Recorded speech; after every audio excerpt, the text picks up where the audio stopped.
वह जीवन को उत्कृष्ट बनाने की कला, वो जीवन को अच्छा बनाने की कला, वो जीवन में कुछ पाने की कला अपन सीख रहे हैं प्रतिमाओं के माध्यम से। और आप लोगों के बीच में हमने अतिथि संविभाग व्रत का स्वरूप समझाया था, कैसे हमें अतिथि संविभाग व्रत का को पालन करना है। मतलब जिन लोगों ने प्रतिमा लिए कम से उन लोगों को पड़गान तो करना ही चाहिए। अगर वो पड़गान नहीं कर रहे हैं तो ये मान के चलना वो अपने उसमें दोष लगा रहे हैं। हो सकता है साधु वृत्ति परिसंख्यान तब कर ले, सचेत कर दिया हमने जिनकी प्रतिमा है और नियम लेके आए और वो पड़गान करने नहीं खड़े होंगे, अलाप भी हो सकता है साधु का। आप लोगों ने प्रतिमा ली है तो हो सकता है आज यही विधि हो वृत्ति परिसंख्यान तब की, कोई भी विधि हो सकती है। तो हमें हमारा कर्तव्य है कि अतिथि संविभाग व्रत है तो हमें बाहर आकर अपने द्वार पर आकर पड़गान करना चाहिए। जो बनाए भले हम प्रासुक जल तो हो गई हमारे लिए निमित्त से, प्रासुक जल ही चला देंगे महाराज को, उतना ही वो चल जाए तो बहुत अच्छी बात है। कि ऐसी विधि का हमने आपसे बात करी थी, साथ साथ में आपसे और क्या बात करी थी उसके अलावा, हाँ श्रावक के सप्त गुणों की भी अपन ने चर्चा करी थी। अब बात आती है, दो प्रतिमाओं का पूरा स्वरूप बता चुके हैं, अब बाकी की जो प्रतिमाएं उनका छोटा छोटा स्वरूप आपके बीच में हम रख देते हैं। सामायिक प्रतिमा में, सामायिक शिक्षाव्रत में वैसे हमने सामायिक के विषय में बहुत अच्छे से तो आपको बता ही दिया था, लेकिन उसकी विधि भी बता दी थी कि कैसे आवर्त करके हमें करना है। समय भी बता दिया था कि तीनों संध्या काल को कैसे निकालना है। सूर्य उदय के 24 मिनट पहले, सूर्य उदय के 24 मिनट बाद, या 48 मिनट की वो घड़ी होती। धर्म ध्यान पूर्वक पंच नमस्कार मंत्र 12 भावनाओं का चिंतन करते हुए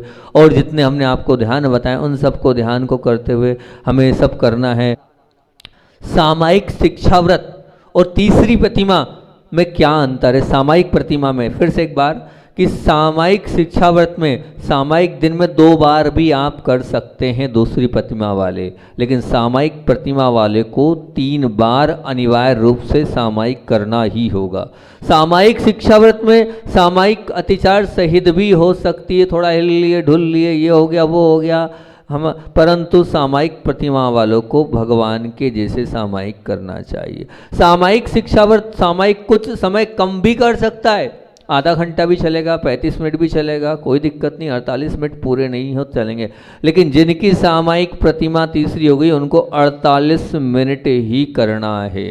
सामायिक शिक्षाव्रत वाले के लिए आवर्त जरूरी नहीं है कि वो आवर्त करे, ठीक है जैसा हो वैसा बैठ गया, लेकिन जिसकी सामायिक प्रतिमा है उसको चारों दिशाओं में दिग्वंदन करके ही बैठना होगा।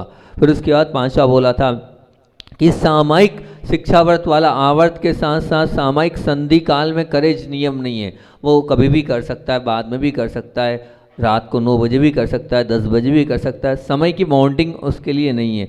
लेकिन जिनकी सामायिक प्रतिमा है उन्हें प्रयास करना चाहिए कि वो संध्या काल में ही सामायिक करे। ऐसे मैंने दोनों के भेद आपके बीच में रख दिए थे। सौर शुद्ध उपयोग और शुद्ध अपने उपयोग को निर्मल करने की बात आपसे कर ही ली थी। अब ये तीसरी प्रतिमा है और अगर हम आगे बढ़ें तो चौथी प्रतिमा, उस चौथी प्रतिमा का नाम क्या है? प्रोषोदोपवास प्रतिमा। कौन सी प्रतिमा है वो? प्रोषोदोपवास प्रतिमा। प्रोषोदोपवास प्रतिमा और प्रोषोदवास शिक्षाव्रत में इतना ही अंतर है कि उसमें थोड़ा बहुत आपको चलेगा, किंतु परंतु हो सकता है किसमें? उसमें दूसरी प्रतिमा वाले शिक्षा, इसमें तो आपको अपनी शक्ति को ना छुपाकर, अगर शक्ति ही और प्रतिकूलता ही हो तो वो अलग है, वो गुरु से आप जाकर पूछेंगे कैसा क्या करना है, लेकिन आपको प्रोषोदोपवास करना ही होगा, वो भी उत्कृष्टता से करना चाहिए। सप्तमी को एकासन, अष्टमी को उपास और नवमी को फिर एकासन, ये प्रोषोदोपवास प्रतिमा है, ताकि ये जो प्रोषोदोपवास प्रतिमा है इसके माध्यम से आप जो है आगे अपने आप को मुनि बनने के योग्य, पात्रता बनाने के योग्य आप बनते चले जाते हैं। फिर उसके बाद है सचित्त त्याग प्रतिमा। अभी तीसरी प्रतिमा सामायिक, चौथी प्रोषोदोपवास, 5वीं है सचित्त त्याग। हम आपको इसलिए बता रहे हैं आज नहीं कल हमें ये लेना है तो हम अपनी मानसिकता बनाएं। सचित्त प्रतिमा का तात्पर्य होता है, चित्त का अर्थ जीव होता है, अर्थात सचित्त त्याग प्रतिमा अर्थात वनस्पति आदि जीव रहित करके ही खाते हैं। और वो श्रावक कच्चा जल नहीं पीते, कच्ची वनस्पति आदि नहीं खाते, अर्थात वो पानी भी प्राशुक करके ही प्रयोग लेते हैं। और हम तो ये बोलते हैं कि कपड़े धोने में और स्नान आदि में भी उनको प्राशुक जल ही लेना चाहिए। और वनस्पति को बिल्कुल प्राशुक, जैसे प्राशुक बोला गया है यंत्र से पहले हुए, जैसे मैंने आपको बताया था कि अगर आपको आम भी लेना है तो आम का रस ले सकते हैं आप, लेकिन आम के पीस नहीं ले सकते।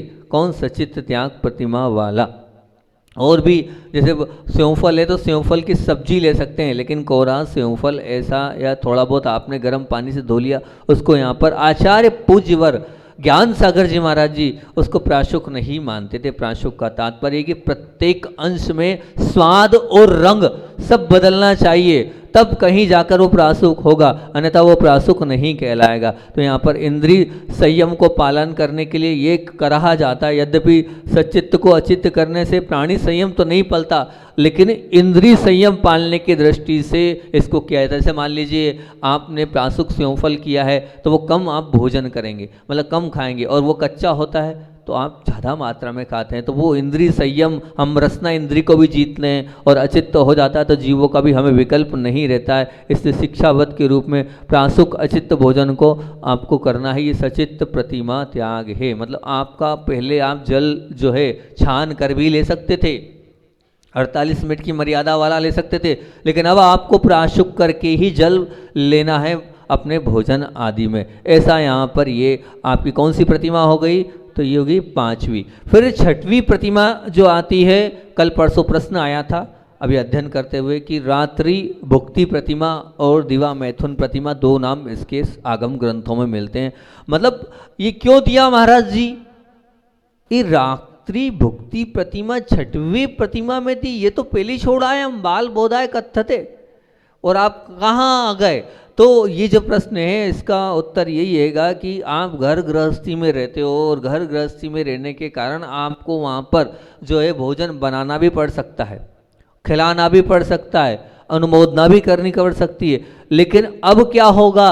बोले अब जो है किसी भी प्रकार से न कृत न कारित और न अनुमोदना भी नहीं कर सकते आप रात्रि भोजन का। तो इसलिए ये रात्रि भुक्ति त्याग प्रतिमा रखिए। मतलब इसका तात्पर्य ये कि 5 प्रतिमाओं तक आप गृहस्थ में रहकर इतना कर सकते हो, लेकिन अब आप 6वीं प्रतिमा में किसी प्रकार की कोई अनुमोदना आपको नहीं करना है, कुछ बोलना नहीं है। वो सामने वाला भूखा रहे तो रहे, यही तो साधना है, यही तो अंदर का संयम है, यही तो अंदर की आपके वैराग्य है। तो ये रात्रि भुक्ति त्याग और एक दिवा मैथुन त्याग, ये 2 नाम इस प्रतिमा के विशेष रूप से मिलते हैं। तो आप बहुत ध्यान से इसको समझें। फिर आती है बारी काय की, तो कहते हैं 7वीं ब्रह्मचर्य प्रतिमा।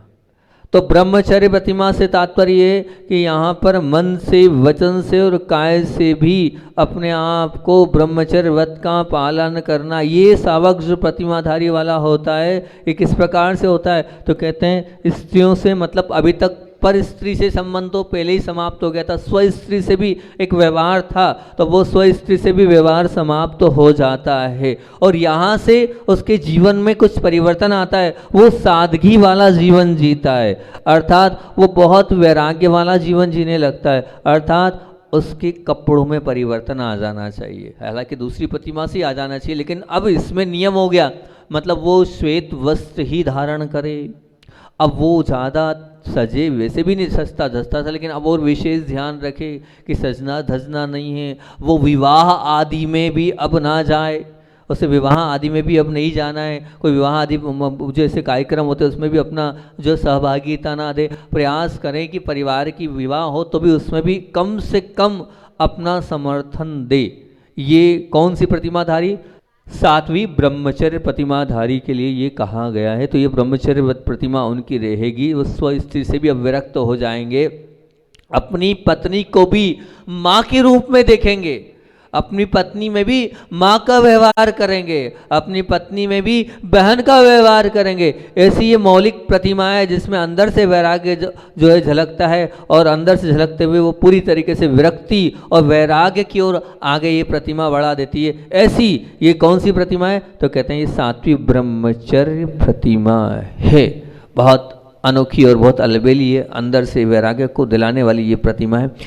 ब्रह्मचर्य प्रतिमा पर मतलब घर गृहस्थों के प्रति, कार्यों के प्रति भी क्या हो जाएगा, वो उदासीनता उसके जीवन में आ जाएगी, घर गृहस्थी के प्रति भी उदासीन हो जाएगा, ऐसी वो कहलाती है ब्रह्मचर्य प्रतिमा। फिर उसके बाद आती है अगले 8वें नंबर की आरंभ त्याग प्रतिमा। तो ये आरंभ त्याग प्रतिमा का तात्पर्य ये कहा गया है कि पूर्वोक्त, ध्यान रखना, लेकिन ये बात मैं बोल नहीं रहा हूँ, समय अपने को पूरा विषय करना है आज प्रतिमाओं का प्रकरण, इसलिए कि हर एक प्रतिमा में पूर्व के सब नियम फॉलो होंगे, ऐसा नहीं कि पूरे पुराने नहीं, तो वो 7 जो पूर्व के नियम वो सब फॉलो होंगे। अब आरंभ प्रतिमा में क्या है, तो वो आरंभ प्रतिमा में कहते ये हैं कि जो इस प्रतिमा में खेती है, व्यापार है, नौकरी संबंधित सब प्रकार के आरंभ का त्याग हो जाता है, नौकरी चाकरी व्यापार सब वो समाप्त कर देगा, किसी प्रकार से उसमें कोई उसको लेना देना यहाँ नहीं रहेगा। मतलब सब प्रकार के घर गृहस्थी के उन आरंभ से जिसमें हिंसा होती है, उन आरंभ वाली हिंसा का वो जो है वो एक प्रकार से त्यागी हो जाएगा। लेकिन ध्यान रखना, लेकिन इसका अनर्थ मत निकाल लेना। आचार्य श्री जी ने बड़े उससे कहा है कि पूजन के लिए वो द्रव्य सामग्री स्वयं धोए, ऐसा नहीं मेरा आरंभ का त्याग है तो मैं पूजन की सामग्री नहीं धोऊंगा। अभिषेक के लिए वो जल लाएगा, और साथ में साधु परमेष्ठी के लिए भी अगर मान लीजिए वो पड़गान आदि करेगा, उसके लिए जल आदि और जो है शुद्धि आदि के लिए भोजन वो स्वयं के लिए बना सकता है, ऐसा कोई बाधा नहीं कि स्वयं के लिए नहीं बना सकता है, और साथ साथ में वो साधु परमेष्ठी के लिए भी बना सकता है। 8वीं प्रतिमा धारी। आरंभ काय का त्याग है, खेती से, व्यापार से, नौकरी संबंधी से आरंभ का त्याग है। स्वयं के लिए जो है वो शुद्ध भोजन बना सकता है, साधु के लिए बना सकता है, साथ साथ में और भी धार्मिक प्रयोजन और आयोजन में आरंभ कहीं कुछ होता है तो उसमें आरंभ त्याग नहीं है, नहीं तो आप अन्यथा ले लो। हाँ, लेकिन आरंभ त्याग हो गया है तो बैंक बैलेंस नहीं रखता है। आचार्य श्री जी कहते थे आरंभ त्यागी को बैंक बैलेंस नहीं रखता, किंतु मकान का किराया आता है वो ले सकता है, पेंशन्स आती है अपनी नौकरी की वो ले सकता है, यहाँ ले रहा है। लेकिन अब बैंक बैलेंस रखा, उसका ब्याज हो रहा है तो वो व्यापार ही कहलाएगा। अगर मान लीजिए बैलेंस है, अब उससे तो क्या कहलाता है, वो व्यापारी, बहुत सारे लोगों का ब्याज के व्यापार होता है तो उसको व्यापार के अंतर्गत ही लेते हैं। तो बैंक बैलेंस से व्यापार नहीं, हाँ एक फिक्स राशि रख ली और उससे आपका कार्य चलता है तो कोई दिक्कत नहीं है। 1 लाख लिया हमने, 5,000 निकाल लिया, करते रहे, लेकिन ब्याज लेंगे तो व्यापार में आएगा, ध्यान रखना। मकान का किराया आप ले सकते हो, फिक्स था, वो आता गया लेते गए, वो व्यापार नहीं कहलाता। या पेंशन आदि है वो आप ले सकते हो, तो ये सब ले सकते हैं, लेकिन आरंभ का कोई भी कार्य आपको नहीं करना है। पूर्व के जितने भी आरंभ है उनको उतना कर लिया, लेकिन अब आरंभ प्रतिमा त्याग में पूर्ण तरीके से आरंभ का हमारा त्याग हो गया। षटकाय जीवों की हिंसा जिसमें होती है उसको हम आरंभ की गिनती में लेते हैं। तो ये आरंभ त्याग प्रतिमा कौन सी हो गई, 8वें नंबर की प्रतिमा हो गई। फिर उसके बाद आती है बारी 9वें नंबर। 9वें नंबर पर प्रतिमा कौन सी है, तो कहते हैं 9वें नंबर में होती है परिग्रह त्याग प्रतिमा। परिग्रह त्याग से तात्पर्य क्या है, पर पूर्व के पूरे नियम तो यहाँ पर आ ही गए। अब यहाँ पर जो वस्त्र आप पहनते हैं, जितने पहनते हैं, बाकी शेष सब परिग्रह को छोड़ देना। मतलब जितना है उतना मूर्छा हमको कम करते चले जानी है, जितना उतने में अपने आप को संतुष्ट रखना है। और यहाँ पर क्या हो गया, मतलब सब अब परिग्रह से जमीन है, वैसे हमने कर तो दिया था, फिर और क्यों करा रहे हो, नहीं पहले किया था बहुत अच्छी बात है, अब लेकिन और उत्कृष्टता आ गई, अब बिल्कुल जितनी आवश्यकता है हम उतना रखेंगे, एकदम ना के बराबर रख रहे हैं, बिल्कुल ऐसा लगता है इतना ही रखना है, बस उतना ही हमें रखना है। तो सब प्रकार के परिग्रह का हमको त्याग करना है, स्वामित्व भाव को छोड़ना है हमें, स्वामित्व भाव का भी हमारा वहाँ पर त्याग हो जाएगा। मतलब 8वीं प्रतिमाधारी जो था वो उद्योग धंधे अपने पुत्रों को सुपुत्र कर देता था, लेकिन संपत्ति पर उसका अपना अधिकार रहता था। 8वीं प्रतिमा वाला संपत्ति लिख के नहीं देता था, लेकिन अब 9वीं प्रतिमा वालों के लिए संपत्तियों का अपने बच्चों के नाम उन्हें करना होगा, संपत्ति का भी त्याग उन्हें करना होगा, जितना लगता अपने लिए सिर्फ उतना ही, उसके अलावा कुछ भी नहीं रखना चाहिए। ये कहलाता है परिग्रह त्याग प्रतिमा। बहुत अच्छी प्रतिमा ये, मतलब घर में रहकर भी आप जो है निष्प्रग्रही जैसे हो जाते हैं, ऐसी ये परिग्रह त्याग प्रतिमा कहलाती हैगी। फिर उसके बाद कौन सी है, तो आगे वाली होती है अनुमति त्याग प्रतिमा। बड़ी ही वैराग्यप्रद ये अनुमति त्याग प्रतिमा होती है। मतलब ये जो प्रतिमाओं का जो अलौकिक वर्णन आचार्य भगवान ने किया है, उसमें घर में बैठे बैठे ही साधकवत बना देते। इस अनुमति त्याग में क्या था, अभी तो क्या था, पहले आरंभ का भी त्याग कर दिया, फिर परिग्रह का भी त्याग कर दिया। अब यहाँ पर क्या था, परिग्रह का तो त्याग यही किया है, अब जो है अनुमति, यानी थोड़ी बहुत आप अनुमति भी नहीं देना है, घर के किसी भी कार्य में कुछ बोलना भी नहीं है। अगर बच्चा कुछ पूछने आए कि व्यापार में ऐसा है, हम कुछ नहीं जानते, आप जानो और आपका काम जाने, इस प्रकार से और उत्कृष्टता आ जाती है। मुनि बनने के बाद, घर छोड़ने के बाद तो ठीक है, बहुत अच्छी बात है, कोई आता ही नहीं पूछने वाला, परंतु घर में रहकर सब दिखता है और उसके बाद भी कुछ बोलना नहीं, बहुत कठिन तपस्या है, बहुत कठिन कार्य है। हमें दिख रहा है कि गलत हो रहा है और गलत होते होते भी उसका उपदेश नहीं देना और बिल्कुल उसमें कुछ नहीं बोलना, ये कहलाती है अच्छी और बढ़िया तपस्या। ऐसी तपस्या कहलाना है। और सब हम तो ये कहते हैं कि जिनकी अनुमति त्याग प्रतिमा हो गई है, उनको तो हमेशा क्या करना चाहिए, उदासीन होकर तटस्थ होकर तो रहना ही चाहिए। और साथ साथ में आचार्य श्री जी कहते थे कि जिनकी अनुमति त्याग प्रतिमा है, उन्हें लाभ हानि का तो विचार जब रहा ही नहीं है, तो घर में प्राय कम रहे और अपना समय मंदिर आदि, चैत्यालय आदि, नसिया आदि एकांत स्थानों पर अपने समय को व्यतीत करना चाहिए। हर क्षण अपना समय स्वाध्याय, सामायिक और चिंतन में लगाना चाहिए। और भोजन भी क्या जरूरी नहीं अपने घर में जाए, जो बुलाए उसके यहाँ हमें भोजन करने जाना है, ये अपनी मानसिकता बनाए। जब तक कोई बुलाएगा नहीं तब तक हम भोजन करने जाएंगे नहीं, ये आपके अंदर मानसिकता होनी चाहिए कि हाँ उन्होंने बुलाया है तब हम भोजन करने जाएंगे, अन्यथा नहीं जाएंगे। ऐसे होना, ऐसी अनुमति त्याग प्रतिमा होती है कि निमंत्रण पर ही अनुमति त्याग प्रतिमा वालों को जाना चाहिए। जब निमंत्रण होगा तो जाएंगे। मतलब घर पर भी जब आपसे कहे आइए आपके लिए भोजन तैयार है, हम भोजन कराना चाहते, तब आपको भोजन करना है। वो अनुमति त्याग प्रतिमा वाला जो है व्यक्तित्व उत्कृष्टता की ओर पहुंचता चला जाता है। ऐसी ये अनुमति त्याग प्रतिमा हो गई। और फिर उसके बाद वो और साधना को और ऊंचा बढ़ाता है। अभी तक तो 10 प्रतिमा तक तो वो घर में रहने का अधिकारी था, थोड़ा बहुत घर में उसका व्यवहार था, लेकिन अब बोले और उत्कृष्ट बनना है। तो और उत्कृष्ट बनना है तो उद्दिष्ट त्याग प्रतिमा, मतलब 11वीं प्रतिमा में तो क्या हो गया, 11वीं प्रतिमा जो है वो उत्कृष्टता से और हो गया, घर का त्याग करके, और वो उद्दिष्ट का मतलब संपूर्ण रूप से घर का त्याग कर दिया उसने। मुनियों के समूह में जाकर वो व्रतों को पालता है और वहाँ पर भोजन करता है। खंड, इसमें भी 2 भेद आते हैं। खंड एक होते हैं एलक और एक होते हैं छुल्लक। तो जो 2 प्रकार के होते हैं, जो एक कुपिन आदि रखते हैं वो एलक, और साथ में कर पात्र में आहार करते हैं, केश लोज भी करते हैं, वो कहलाते हैं एलक। मात्र लंगोट उनके कुपिन रहती है। और छुल्लक, जो कि छुल्लक जी लोग जो होते हैं वो एक चादर दुपट्टा भी रखते हैं। कहते हैं एक चादर दुपट्टा खंड होता है।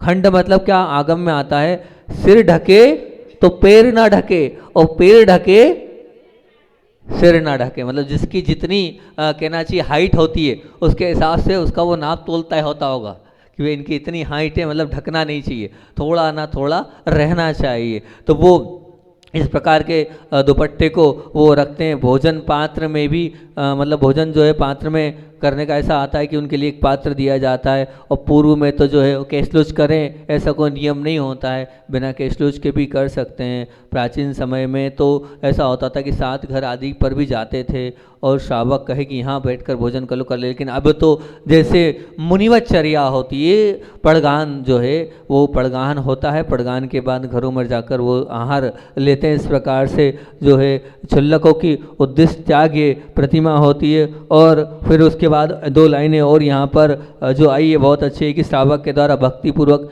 विधि पूर्वक वो आहार लेते हैं और भोजन ग्रहण करने के बाद शेष समय जो है अपना मुनियों की सेवा आदि में, मुनियों की सुसेवा आदि में और तब बचा समय स्वाध्याय में लगाते हैं और स्वाध्याय में लीन रहते हैं। इस प्रकार से वो अपने जीवन को धर्ममय और मंगलमय बनाते हुए हमेशा हर क्षण हर पल जो है वो धर्म ध्यान की प्रक्रिया से वो जुड़ते चले जाते हैं। ऐसे ये 11 प्रतिमाओं का स्वरूप आपके बीच में हमने यहाँ पर आज 6वें दिन में पूरा का पूरा रख दिया है। कल तक तो पूरी 2 प्रतिमा का स्वरूप था और आज जो है पूरी एक साथ हमने पूरी प्रतिमाओं का आपको स्वरूप बता दिया। कौन से प्रतिमा वाले जगन्य होते हैं, कौन से मध्यम होते हैं और कौन से उत्कृष्ट होते हैं, तो इसमें भी ध्यान रखना। प्रथम प्रतिमाधारी से 6वीं प्रतिमाधारी तक आगम में जगन्य श्रावक की संज्ञा आई है। पहली प्रतिमा से लेकर 6वीं प्रतिमा तक जगन्य श्रावक है। फिर उसके बाद 7वीं से 9वीं तक की प्रतिमाधारी मध्यम श्रावक कहलाते हैं और 10वीं और 11वीं प्रतिमा वाला जो श्रावक होता है वो उत्कृष्ट श्रावक कहलाता है। तो जो ऐलक जी और जो छल्लक जी होते हैं वो उत्कृष्ट श्रावक पात्र कहलाते हैं। तो उत्कृष्ट श्रावक के रूप में उनकी गिनती यहाँ पर होती है। और बाकी जो है उन स्त्रियों को भी इसमें भी इसी प्रकार से आप भेद कर लेना। उन्हें छुल्लिका कहते हैं, उनके सफ़ेद साड़ी और एक खंड वस्त्र आदि उनके लिए भी वहाँ पर कहा गया है। और इसमें भी और एक बात और बताना मैं भूल गया था, वो बता दूँ नहीं तो फिर वो रह जाएगी, कि श्रावकों को कितने स्थानों पर मौन रहना चाहिए। जैन तत्व विद्या का अध्ययन कर रहा था तब ये बात आई थी कि श्रावकों को कितने स्थानों पर मौन रहना चाहिए, ठीक है ना। तो अब आपको कौन कौन से स्थानों पर मौन रहना चाहिए उसका विशेष ध्यान देना चाहिए और उन पर रहना भी चाहिए आपको मौन, कि हम इस स्थान पर मौन रहें। तो 7 स्थान श्रावकों के लिए आए जहाँ मौन के लिए बताया गया। सबसे पहले भोजन करते समय मौन रहना चाहिए। आप लोग भोजन कर रहे हैं, मौन से भोजन करें, और प्रतिमाधारी हो गए तो मौन से ही भोजन करना चाहिए। ये ध्यान रखना चाहिए, क्योंकि आप बोलते बोलते भोजन कर रहे हैं वो बिल्कुल भी ठीक नहीं है, उसको अच्छा नहीं माना जाता है। फिर उसके बाद भोजन के बाद वमन अर्थात अगर मान लीजिए उल्टी हो जाती तो अगले दिन तक जब तक आपका नहीं होता है तब तक आपको क्या करना है, मौन ही रहना है। जैसे अभी पौष मास चल रहा है तो पौष मास में बाजरा, चावल, उड़द और कुल्थी ये अन्न के रूप में खाने योग्य है। और आप लोग सब्जी खाते हैं तो आप लोगों के लिए बता रहे हैं, जिनका त्याग है उनके लिए नहीं तो आपको महाराज आपने कहा था प्रवचन में लो, ये उल्टा सिस्टम चालू हो जाता है। टमाटर है और सहजन की फली है और जो आपकी मटर आदि वो इस सीजन में खाए जाते हैं। फल में सूखा नारियल, पपीता, संतरा, अंगूर, अनार, अमरूद और आंवला ये खाया जाता है। मसाले में काली मिर्च, हींग, मेथी, अजवाइन, सोंठ, हल्दी, पुदीना, लौंग, पतली दालचीनी, केसर, पीपरामुल, हरी मिर्च, लाल मिर्च, जायफल और जावित्री ये लिए जाते हैं। और अन्न में देशी गाय का दूध, घी, छेना, श्रीखंड और मसाले, दूध, दही, लस्सी, गुड़, गोंद, खांड, सेंधा नमक, काला नमक आप जो लेते हैं वो लोग है ना, और जो बादाम, अखरोट, काजू, पिस्ता, चिरौंजी, खजूर, तिल, सरसों, अलसी, इनका तेल, मूंगफली और नारियल इसको लिया जाता है। और अब क्या कम खाएं और क्या ना खाएं वो बहुत ज़रूरी है, उसको बहुत अच्छे से देख लें। गेहूं कम खाना चाहिए, तुअर कम खाना चाहिए, लौकी कम, करेला, जीरा, सज्जिखार, इलायची, सौंफ, जबरदस्ती सौंफ ले लो, सौंफ, मूंगफली का तेल, छाछ की कड़ी इस समय नहीं लेना चाहिए, छाछ नहीं लेना चाहिए। दही की कड़ी चल सकती है लेकिन छाछ की कड़ी नहीं दी जाती। पनीर जो होता है वो नहीं लेना चाहिए। नींबू बिल्कुल भी, नींबू की कड़ी इस समय नहीं लेना चाहिए। किशमिश और मनुक्का भी इस समय नहीं लेना चाहिए, जो बिल्कुल ना, कम खाएं और बिल्कुल नहीं खाएं, एकदम निषेध, बिल्कुल नहीं खाना है। तो क्या कहते हैं, जौ नहीं लेना, बहुत ठंडा होता है जो। ज्वार की रोटी भी कम से कम ना लें क्योंकि वो भी ठंडी होती है। मोठ ना लें, मसूर ना लें, चना ना लें, ककड़ी 3 काल में नहीं लेना, नहीं तो बुखार आ जाएगा। ग्वार फल्ली, तरबूज, खरबूज ना, तरबूज खरबूज के बीज लेना है। सूखा धनिया निषेध है, एकदम निषेध, धनिया बिल्कुल नहीं देना। इमली की चटनी, मीठा नीम, सूखा हो चाहे हरा हो वो नहीं देना है। रिफाइंड तेल, वनस्पति घी, डेयरी वाला आधा जो और नारियल का तेल, नारियल सूखा ले सकते हैं लेकिन नारियल का तेल नहीं। और साथ साथ में जो फ्रीज का ठंडा पानी भी आप लोगों को नहीं लेना चाहिए, मिश्री आदि भी इसमें नहीं लेना चाहिए। ये आप लोगों को पूरी बात अभी हाल जो है बता के गए थे महाराज, बता देना, तो हमने पोस्ट का बता दिया। ऐसे हर महीने का अलग अलग है, आप चाहोगे तो उसको अब चार्ट में आपको दे दूंगा। इसके हिसाब से आपको इसलिए बताया है कि शावक को ही भोजन बनाना है और शावक को ही हम सब त्यागी वृत्ति और साधुओं को कराना है। तो आप पहले वैसे ही आप पूरे नियम कायदों से अपना खुद का भी भोजन करें और साधु को भी वैसे ही भोजन कराएं। आचार्य भगवान की बात को बोलकर अपनी बात को विराम दूंगा। बात 18 जुलाई की है और बता ही दिया 17 जुलाई को केशलोच की राख मंगा ली गई थी और 18 जुलाई को आचार्य भगवान ने अपने केशलोच प्रारंभ कर दिए। केशलोच का वो दृश्य आपके सामने रख रहा हूँ। आचार्य श्री जी एक पाँव आगे है और एक पाँव अंदर है, ऐसे एक पाँव को आगे करे क्योंकि वो पाँव मोड़ते नहीं बन रहा था। वहाँ पूरे छाले थे, लाल लाल पूरे उठे हुए छाले जैसे जो हरपीस में होते हैं वो पूरे थे, वो मोड़ नहीं पा रहे थे और वो बैठे थे। कल वो जब प्रवचन के लिए भी बैठे थे तो वो एक पाँव को नीचे उतार कर बैठे थे और इस प्रकार से वहाँ चल रहा था। और अब जो है पीछे मस्से भी गुरुदेवों को बहुत सारे थे, बड़ी वेदना हो रही थी। फिर वहाँ महाराज लोगों ने कहा आचार्य श्री क्या हम केशलोच कर सकते हैं? तब उन्होंने कहा कि नहीं, बिल्कुल नहीं। फिर धीरे से किसी ने हाथ बढ़ा दिया, तब भी उन्होंने एकदम झटक कर वो कर दिया और जब गुस्सा किया थोड़ा सा मुस्कुरा भी दिया। अब सब आचार्य श्री का चेहरा दिख रहा था कि वो करते केशलोच बन नहीं रहे हैं उनसे, लेकिन फिर भी वो खींचे जा रहे हैं। और एक महाराज जी की आंख से वहाँ आंसू आ गए उनकी उस तकलीफ और उस कष्ट को देख के। एक तरफ सिर से बाल खींचते नहीं बन रहे, नीचे से पैर की वो वेदना चल रही है और उसके बाद भी वो अंदर से तो टूटे हुए, अंदर से तो पीड़ा में, लेकिन वो बार बार मुस्कुरा रहे हैं। तब एक महाराज जी ने बोल ही दिया आचार्य श्री ये मुस्कुराहट क्यों झूठी है आपकी? तो फिर वो और जोर से मुस्कुरा गए, बोले नहीं कुछ नहीं कुछ नहीं। बोले समझ में आ रहा है आप पैर ऊपर नीचे कर रहे हैं, आ ऊ कर रहे हैं, निकल रहा है, लेकिन उसके बावजूद भी वो उस परीक्षा को सहन करते हुए एक एक करके पूरे बाल उन्होंने अपने हाथ से निकाले। क्योंकि आचार्य श्री जी का मानना ये था सफाई करना थोड़ी बहुत निकालना अलग हो गया, एक प्रतिक्रमण और एक केशलोच स्व होना चाहिए, स्वयं के माध्यम से होना चाहिए। वो पहले करके बताते हैं, ऐसा नहीं है कि उपदेश देते हैं, वो स्वयं वैसा करते हैं। और उन्होंने देखो आगे पीछे भी कर सकते थे, कोई बहुत बड़ी बाधा नहीं थी, तकलीफ इतनी थी 2 महीना, यानी 2 महीना उत्कर्ष चर्या का पालन करना है तो उत्कर्ष चर्या का पालन करना है और अगले दिन उपवास करना है।